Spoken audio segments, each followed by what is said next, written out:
One of the most important decisions you will ever make in your life is whether you should buy real estate or not.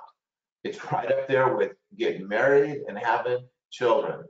Now, that might sound extreme to you, but it's not. And as we go through this presentation, you're going to see and you're going to learn exactly how true what I just said to you is. It is so profoundly important that I've dedicated many years of my life to get to the answer of whether real estate was the path to go. When I got to the answer now, to bring the Mark I Real Estate Wealth Academy to you, to the community, because it is that profoundly important. Hi, my name is Mark Prager. I'm founder of the Mark I Real Estate Wealth Academy, and I also founder of Mark I Mortgage. I started in the real estate industry when I was 18 years old. That was a long time ago. I'm sure you can see the years of toil on my face. I've been doing this a long time, over 40 years now. I learned some incredibly profound facts about wealth growth. I mean, the simple truth is we all want to be financially secure as soon as possible. We want to at least have the choice to retire. And if we can become wealthy, that's even better. And lastly, is when we leave this planet, if we have children, is leave a legacy of wealth for them. We all want that. Most of us don't believe that's possible. That's why I wrote the book, Why the Rich Stay Rich and the Poor Stay Poor. I started from zero, meaning no money and no knowledge at 18 years old. And what I learned is profoundly important. It's profoundly beneficial to you. I'm going to share with you this as we go through this presentation.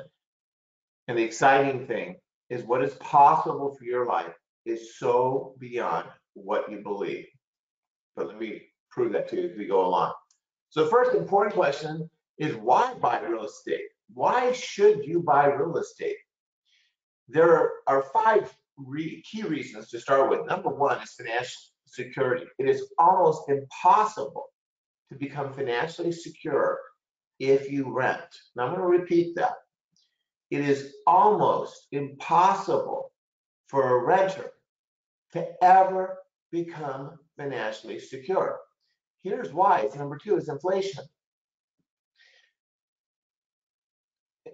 I have to say inflation is, I'm going to repeat that. I like to say that inflation is either your best friend or your worst enemy. The big gap, and I mean the enormous gap in this country, 10% of the people own 90% of the wealth.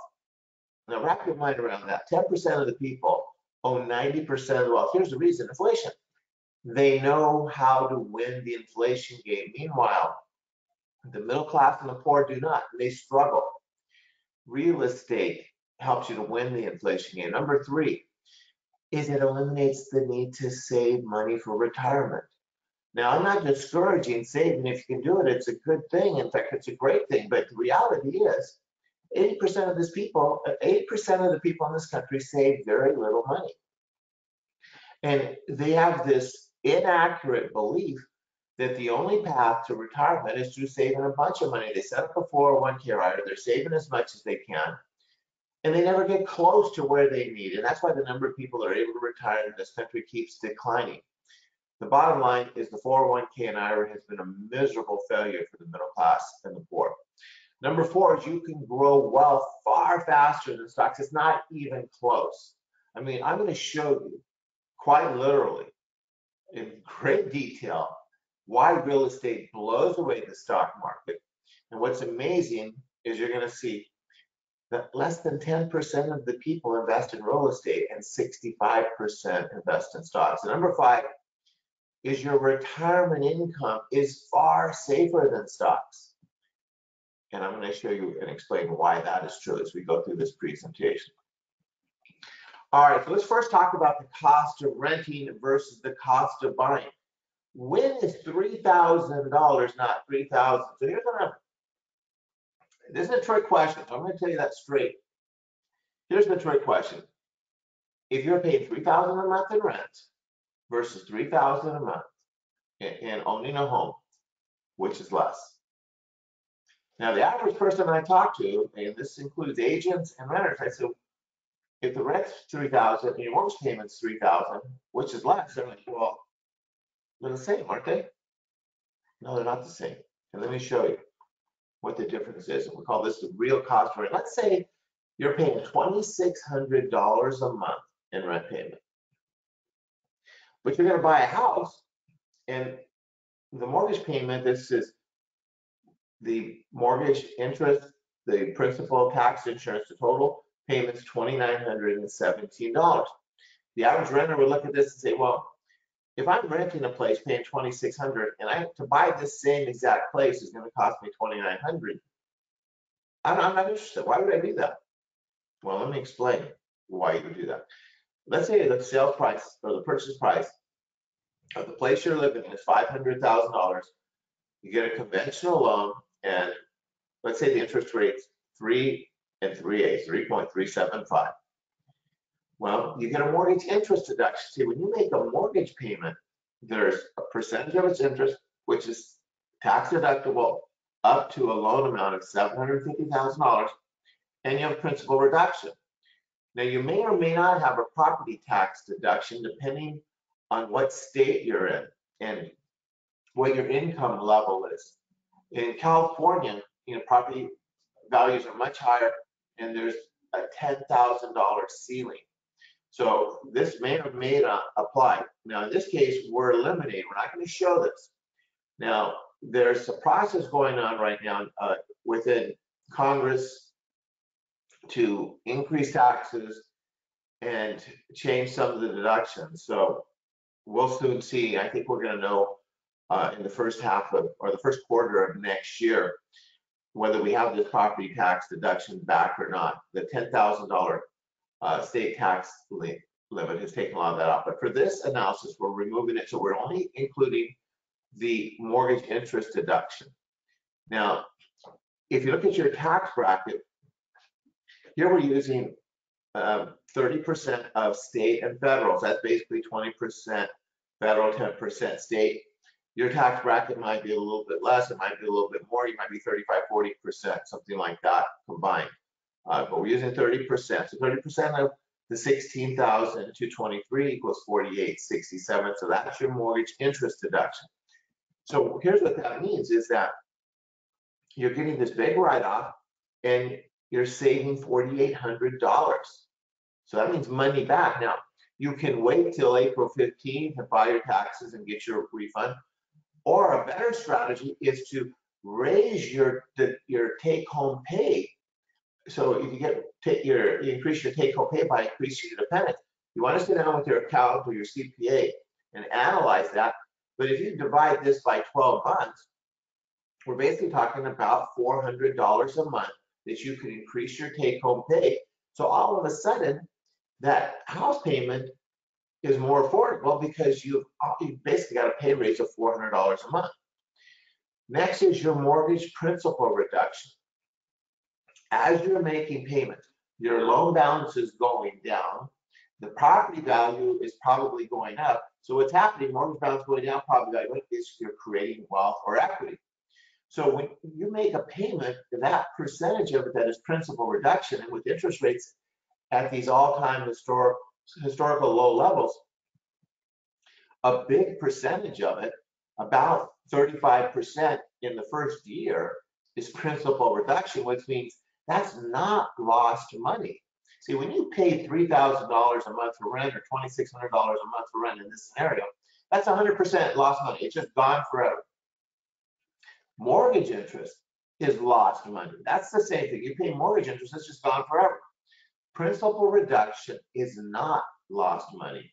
It's saved money, as is the tax savings.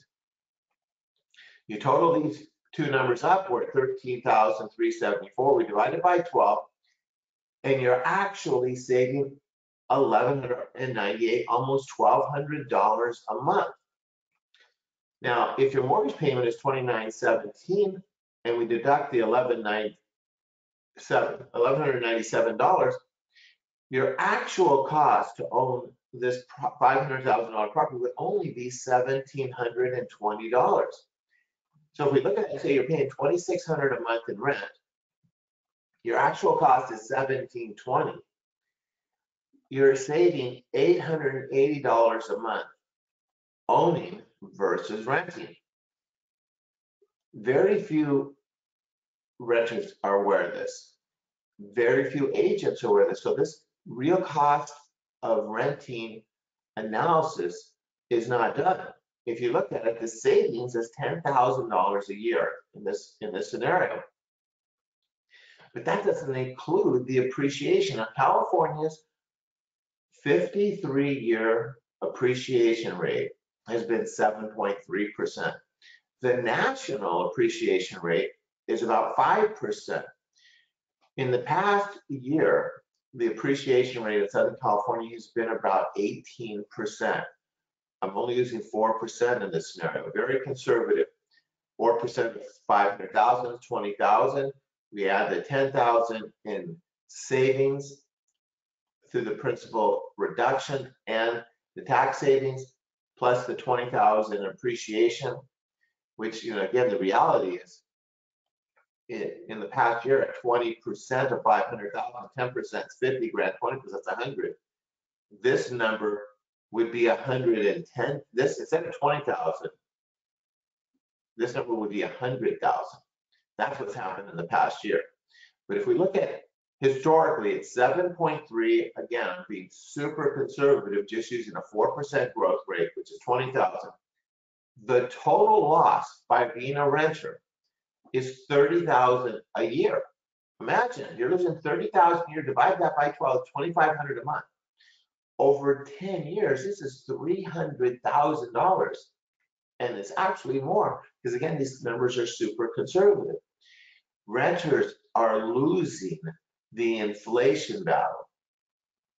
So this is why I say it is almost impossible for a renter to ever be able to retire. Now, let's take this analysis of renting a little bit further. In here, what we're going to talk about, we're going to do an analysis of stock and rent. So I want you to look at this. Let's say we have $120,000 that is invested in stock. Now, you put $120,000 to buy Google stock or Amazon or whatever. You get stock certificates or $120,000 worth of stock for your $120,000. Let's say you average a net of 8% return per year. Now, I say net because to end up at 8% net, if you put money in a 401k or IRA or a money manager, these people don't work for free. You're going to have to pay 1.5%. So you actually have to have about a 9.5% return in your retirement account to net 8. So my point is, in this demonstration here, I'm slanting the deck in favor of stocks and against real estate. So because you can't live in your stock certificates, you got to live someplace, right? So rather than be homeless, you're paying rent $3,000 a month. The rents are going up 4% a year. California's average rent increases have been 4% statewide. Now, LA and Orange County much higher than that. Now, Riverside and San Bernardino have surpassed LA and Orange County. But we're only using 4%, so that's a conservative number. In 30 years, you'll have $1,207,000 in stock, which is tenfold growth. It's pretty fantastic.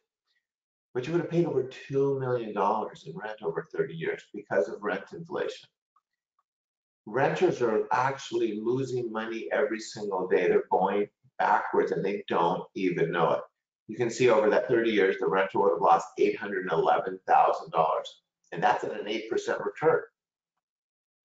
Now let's take the same scenario, $120,000, but now we're buying a $600,000 property, which is 20% down. Now, you don't need 20%. In fact, if you're a first-time buyer, you can buy with no money down. There's all kinds of down payment assistance programs. But trying to create an apples and apples comparison here of $120,000 in stock versus $120,000 in real estate. Now we have an asset worth $600,000, not $120,000. So it's dramatically superior to the stocks. Huge advantage there. Second huge advantage, though, is you have a tangible asset, meaning you have land and you have a structure, so you can live in it. So either you can live in it or you can rent it. That's called a utility value. Stocks and other assets do not have a utility value. I like to say the utility value is the secret sauce to real estate. It's the competitive advantage that makes it impossible for other assets to compete with real estate. Now, let's say the real estate only goes up 5% a year, not the 7.3 historical average, but only 5%, much less than stocks.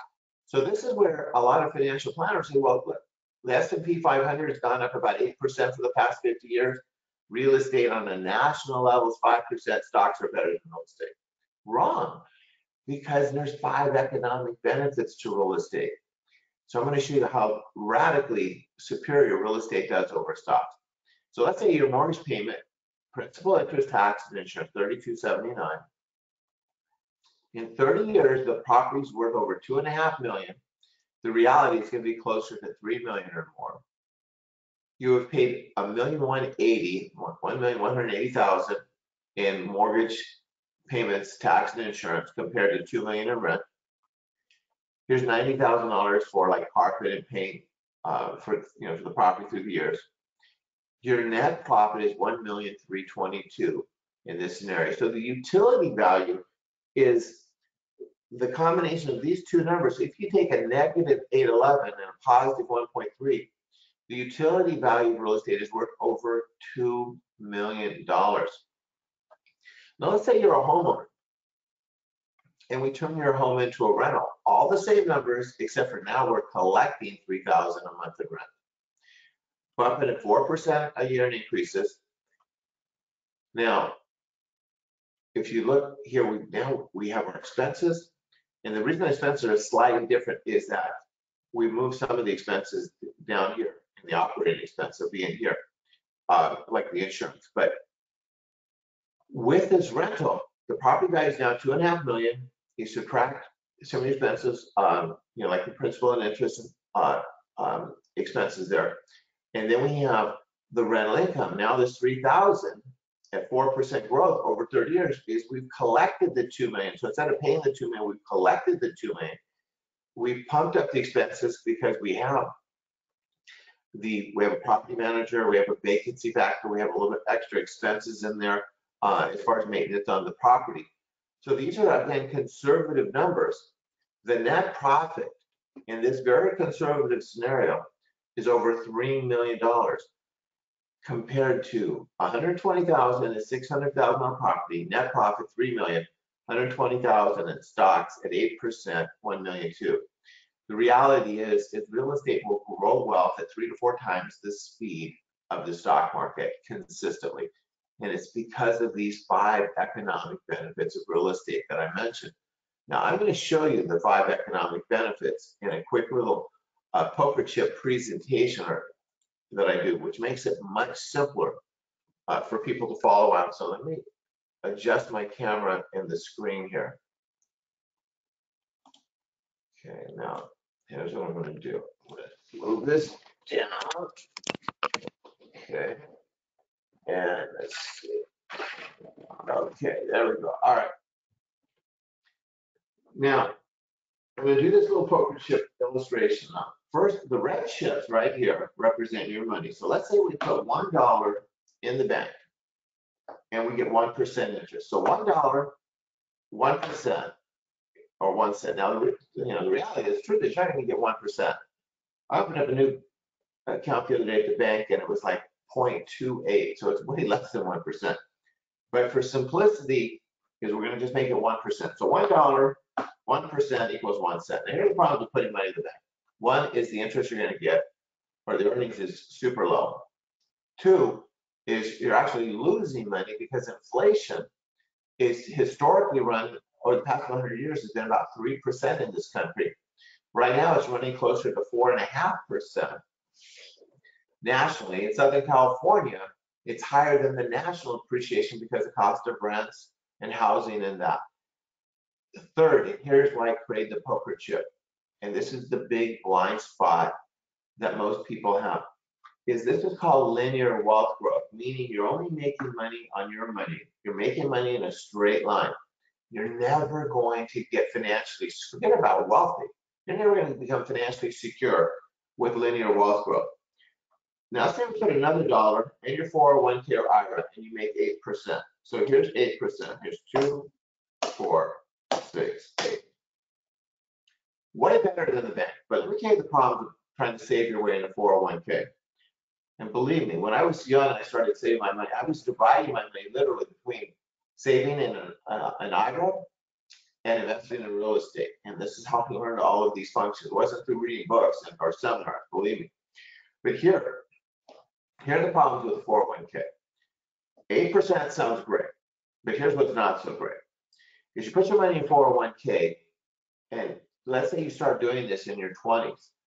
So you're getting no income from your money, not in your 20s, 30s, 40s, or even 50s. Not until you're 59 and a half can your 401k help you. So what's going on is you're saving money, your savings, whether it's 500, 1,000, 2,000, whatever it is. You got this mindset, I got to save all this money. So you're pouring this money into a 401k or IRA, which basically makes that 401k or IRA like a bill. And here's my point when I say like a bill, is it's reducing the amount of money that you have to provide for you and your family. So it makes your life more difficult in trying to save. And there's no income to help you along the way. So the 401k does not help you in your life journey with your family. So that's a problem. Next is when you become 59 and a half, when you start to pull money out, let's say you retire at 60, you start to pull this money out, well, about a third of this isn't even your money. You got to pay the government. You got to pay the state of California. You got to pay the federal government. So you're paying all these income taxes that are coming out of this. So this money is a big chunk of it. Here's about a third of it is the government. So this is what is really yours. But again, here's the worst part, is it's linear wealth growth, meaning you're only making money on your money. Now let's compare this to real estate. Let's say we take another dollar. So just like stocks, just like the bank, and we buy a $10 property. So here's 10% down, $1. Here's 9 chips. So we borrow 90% from the bank. And again, if you're a first-time buyer, you can get in with no dollars. But for apples and apples, $1, $1, $1. So you buy a property, you get 90% loan to you from the bank. So you have this $10 asset. So where do you think you're going to make more money on? $10 asset or $1? Well, it's pretty easy. You're getting this massive head start. So instead of starting at 0, you're really starting here at 10. Now, here's the first economic benefit. This is called leverage. So you're making money. The growth on the property or the investment is not just on your money, but it's also on the bank's money. What's amazing is you can buy a property with little to no money, and as it grows about, you're making money on the bank's money. But the bank, the reason, because the bank's not your partner. You have a contract, meaning a loan with the bank, and you're paying them interest at ridiculously low levels. But you have very little invested. The bank has a ton invested, but you get 100% of the profits. Now there's 5 economic benefits. That's the first one. All right, the second one is appreciation. So if we look at appreciation, here we use 8% growth in stocks. Let's say it goes up, real estate goes up 5%, which is the national average, not the California 7.3. 5% of $1 is 5 cents, 5% of $10 is 50 cents. So here's 50. So here's 10. Oh, that's 10. There's 10. 20, 30, 40, and 50. So now we've only covered 2 economic benefits, and we've already blown away the stock market and the 401k. I mean, you can see it's not even close. The next benefit is the tax benefits. Again, as I mentioned earlier, when you make a payment, the interest is tax deductible, so that helps you along the way. We also have mortgage pay down or principal reduction. So a percentage of your payment is interest, which is tax deductible. The other part is principal pay down, so loan balance is going down, so you're building equity or wealth. And then lastly is rental cash flow. Now, if it's your home, you're not getting the rental cash flow unless you're renting a room. But let's say you turn your home into a rental. Here's what's awesome if you're already a homeowner. You turn your home into a rental. You start receiving income today, but you cannot get in the 401k. So you're getting financial help today. And to make a situation, a good situation even better, is for the most part, for most homeowners, it's tax-free. Here's why: because you have these huge tax deductions. You have not only the mortgage interest deduction, but when you have a rental property, you have other deductions, and the big one being depreciation, which makes the rental income tax-free on this property. Now, we can sit down and do analysis. Now, if you own the property free and clear, then you're not going to have as much deductions, and you would have to probably pay some taxes on that, but way less than you would in the stock market. But the big benefits is you get income today, not having to wait until you're 60 plus, and you got these gigantic tax write-offs. Now, here's the best part though. Remember I said that you only have $1 invested. The bank loans you this 90%, these nine chips is $9. So you own this property, you turn it into a rental. Okay, so let's say I loan you this money. This is the renter. The renter pays off my loan. So I loan you this money, and the renter pays back my loan. So if I loan you this money and someone else pays this loan off, doesn't this money become free money? And the answer is absolutely.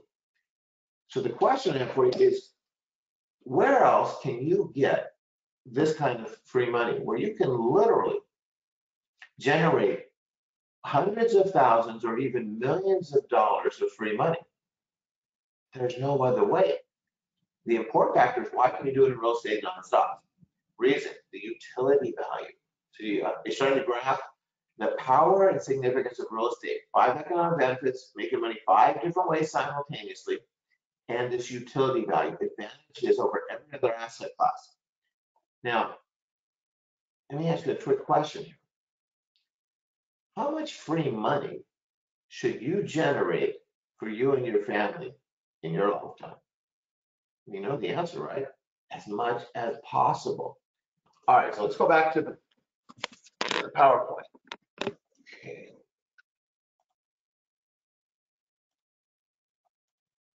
Okay. All right. So where to get started? First question is, can you buy today? Here's what we have to do to find out if you can buy today. We need to analyze your income situation, where you're at as far as your job is concerned.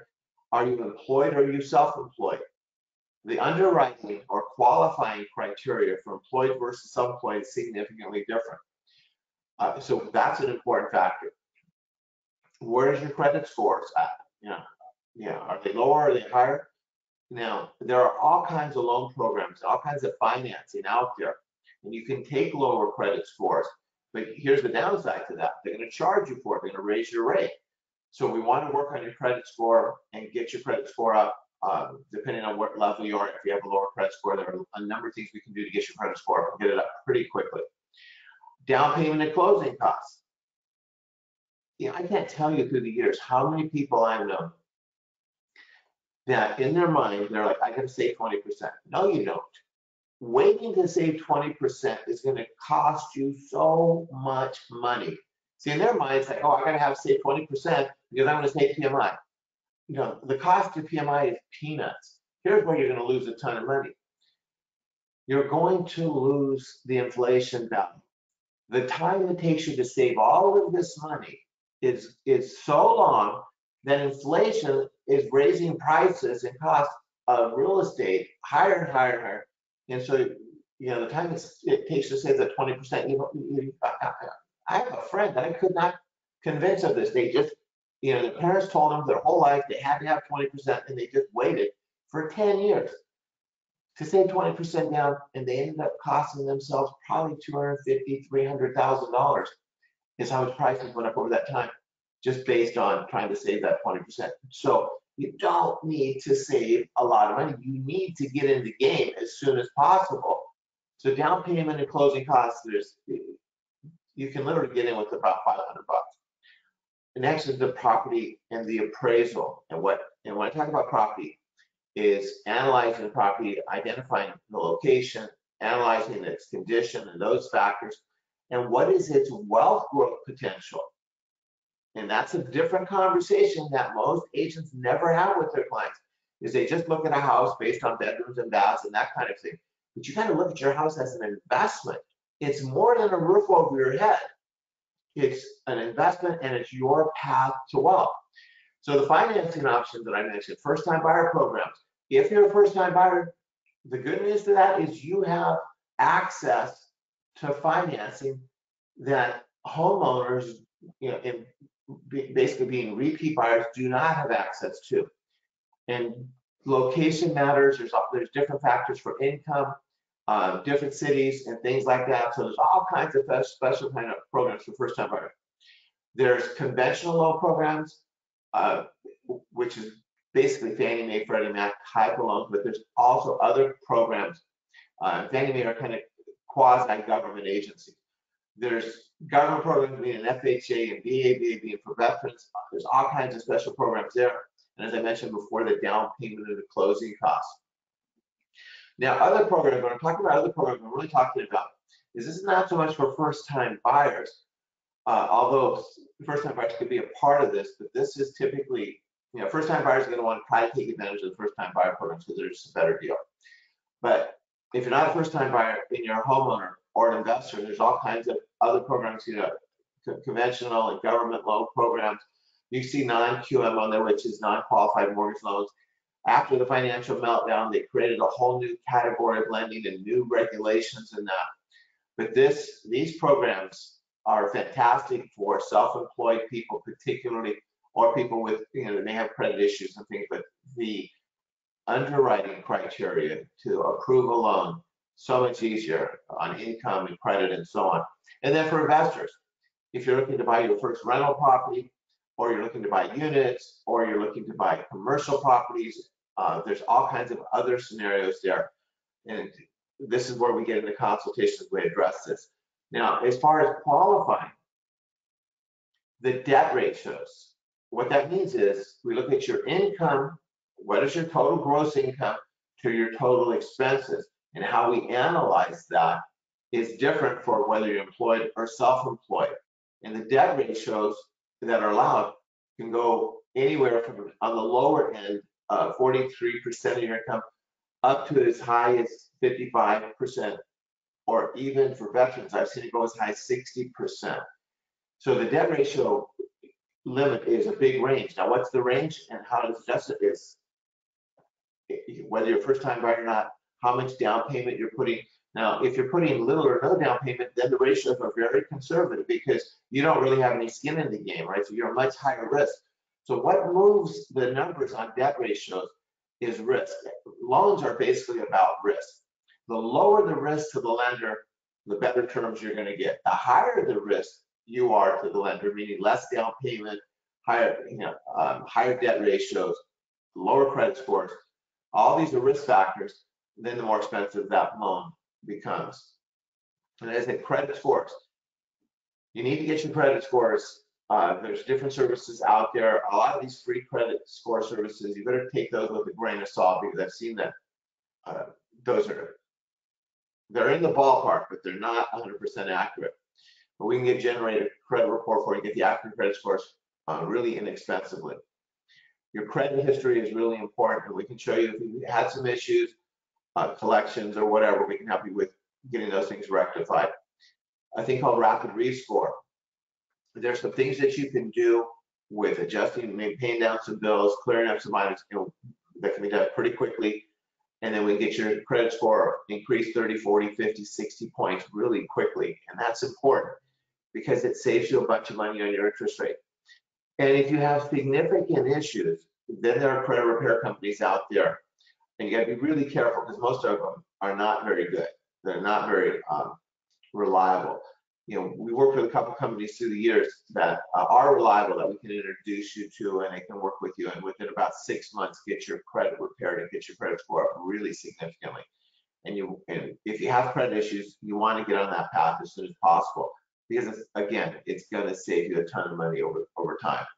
All right, that's a down payment and closing cost assistance. There's state government down payment assistance, and there's private sector down payment assistance, but there's a lot of different down payment assistance programs. So this is something, if you're looking to get in with little or no money, we can analyze these different programs and see what are the best fit for you. The property appraisal, as in location is key. Now, you can see the water scene. The closer you are to the water, any water, lakes, rivers, oceans, whatever, the more desirable, the higher the prices. The condition is important of the property. Most people want a pristine property, but I'm going to tell you there's a price for the pristine. Since everybody wants the pristine properties, those are the ones that sell for the most. Fixer-uppers, I'm a big believer in getting a fixer-upper because you're going to get a much better price for it because there's less competition, which is going to create greater wealth for you over the long haul. But you want to get your property inspected, and so you want a reliable inspection service and get you a full written report. Don't ever buy real estate without an inspection. You want to know what the cost of the repairs are. So when you get that inspection report and you look at this, make sure you have someone that is reliable to get you some detailed cost estimates. And then the appraised value. The property doesn't need to appraise for its value. See, here's the issue with, let's say you buy a property for $500,000 and it appraises for $475,000, and you're asking, should I buy this or not buy this? Here's the hard part with appraisals, and especially like over the last year. When values are going up so rapidly, see, appraisers are looking backwards. They're not looking forwards, they're looking backwards, and they have to rely on data. And when prices are going up significantly every single month, their data typically is 90 days old, 60, 90 days old, and that's why a lot of them trail. But appraisals are relevant for sure. And so I'm not discouraging you getting an appraisal. It's a good thing, but you got to look at it as it's an opinion relative to the market backwards. And the other thing is always remember an opinion. We all have one, right? So every appraiser has an opinion, and some of these appraisers, you want to make sure you have an appraiser that's a local. We had a scenario where we had that this appraisal management company assigned this appraiser that was 100 miles away from the property and just did not know that marketplace, and it was a complete waste of an appraisal. It just didn't know the market, and he tried to rely on data, and that data is it's important, but it's not all of it. You have to know the local market. All right, next, selecting a real estate agent. Not every agent is the same. This is so important to you.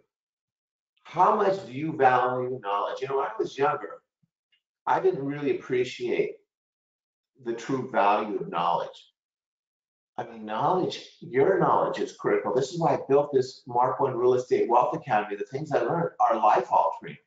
We can get you on a path to growing your wealth rapidly. And there are other strategies that we can show you how to get financially secure, retire early if you want to, build massive amount of wealth, all on autopilot without saving money. So knowledge is key. But when the people you hire around you, make sure they're super smart. They know their stuff. So here are some of the things you want to talk to about an agent. What should your agent know? Property data is not enough. Meaning, I'm talking facts like bedrooms, bathrooms, and sale prices. Anybody knows that. You just go online on Zillow or Redfin or whatever. That is worthless. Anybody knows that. You need to work with someone that knows these 5 economic benefits, knows how they work, understands and knows utility value. They know how to calculate a return on investment on a property. So when you're looking to buy, whether it's a condo or a townhouse or a home or a duplex, that they know how to calculate the return on. If you buy this property, what's your return on investment going to be? You talk to an agent, if all they're giving, I call them order takers, where they just say, hey, how many bedrooms, how many baths, what are you looking to buy? That's an order taker. You can do that. You need someone that is an expert in analysis of real estate and how to help you negotiate on a transaction. There are strategies you can use to get a good price. And here's what it comes down to. Do you want to work with a real estate wealth advisor, someone that's expert in all these things, or do you want to work with just another salesperson? Every field has salespeople, and most of them live in this product data world. They just talk about product data. They don't have a real level of expertise in the products they're selling. A real estate wealth advisor, if you don't have one, we can help you connect you with a real estate wealth advisor. The next thing to get started is we need to get into a consultation. We can do it in person or online.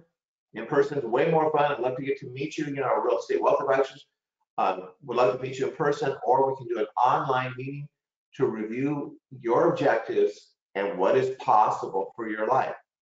This is my book, Why the Rich Stay Rich and the Poor Stay Poor. It's on Amazon, and you can learn in great detail of what we're doing here and the education. But here's why the rich stay rich and the poor stay poor. Number one is belief. 90% of the people never change their life circumstance. Poor stay poor, middle class stay middle class, and rich stay rich, all for the same reason. That's where they believe they belong. Without belief, all's lost. You're never going to advance your life. You don't believe it's possible. Next is know-how. That's why we built this wealth kit. Spend the time to learn these strategies and learn these dynamics. But know-how without taking action is no good. Most people don't take action. The reason they don't take action is because one and two, they don't believe their life's ever going to get better because they don't know how to make it better, so they never take action. Don't be that person, because I'm going to tell you, if you're a young person, you're going to suffer. That's the simple truth of it. If you freeze your life because you are so afraid that you cannot improve your life because you don't know very much, well, so was I. We're all start that way. We all now. Some people are born into wealth, and they have, not only wealthy parents but smart parents. Well, God bless them. What are we gonna do about that? But most of us start the other way, with no money, no knowledge, but you gotta have belief at least, and we have to move forward. We're here to bring the know-how, but you got to bring the courage. You have to be brave. If you are paralyzed by fear, then you're going to suffer. I hate to put it that way, but that's the honest to God truth. Your life is going to be hard from beginning to end, and it doesn't need to be that way. So what do you believe? This is my favorite verse in the Bible. According to your faith, be it unto you. Here's what this is saying. According to what you believe will come to pass. I'm going to take my favorite verse in the Bible because I've learned how true it is. If you believe and pursue, you will achieve. You have to believe, you have to pursue, you have to seek that better life. You have to stay after it, and you will get there. I'm Mark Prather, founder of the Mark One Real Estate Wealth Academy.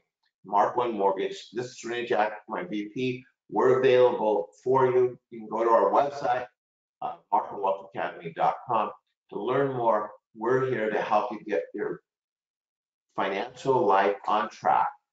Real estate is not just shelter. You can rent shelter. Real estate is about wealth growth.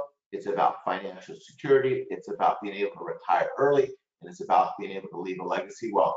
I hope this presentation has been helpful to you. And I really hope I get to talk to you soon. Have a great time.